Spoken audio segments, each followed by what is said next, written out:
माझं नाव नेहा नारायण केने आणि मी लॉ स्टुडंट आहे। आता नवीन आपल्याकडे IPC आणि BNS लागू झालेला आहे। IPCला चेंज करून BNS मध्ये कन्वर्ट झालेला आहे। IPC हा आपल्याला ब्रिटिशकालीन राजवटीमध्ये मिळालेली ही ब्रिटिशकालीन ही IPC धारा होती, ही आता चेंज करून आपल्या गव्हर्नमेंटने आपल्याला BNS लागू केली आहे। BNS हा कायदा 2023 मध्ये ऑगस्टमध्ये लागू करण्यात आला, पण त्याला प्रस्तावित हा 1 जुलै 2024 मध्ये मान्य करण्यात आले होते आणि तिथून हा आपल्याकडे BNS लागू झाला आहे। BNS मध्ये भरपूर कायदे असे चेंज झाले आहेत, फक्त कलम हे इकडचे तिकडे सेक्शन चेंज झाले आहेत, बाकी गोष्टी त्याच आहेत। आपल्याकडे IPC मध्ये आपल्याकडे 511 हे आर्टिकल होते, धारा होते, तर आता आपल्याकडे 358 या धारा आहेत BNS मध्ये।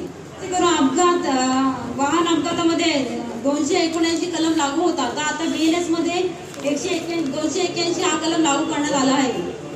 चोरी आणि दरोडे यामध्ये 379 कलम लागू होता, तर आता BNS मध्ये 303 कलम लागू झाला आहे। आणि खून आणि आत्महत्या यामध्ये 302 हा कलम लागू होता, तर आता 103 हा कलम लागू करण्यात आला आहे।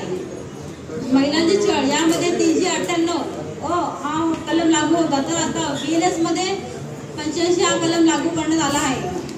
बलात्कार मध्ये 375, तर आता 64 हा कलम लागू करण्यात आहे। जास्त करून IPC आणि BNS मध्ये फक्त धारा चेंज करण्यात आल्या आहेत, फक्त शिक्षा या जागच्या जागीच आहेत।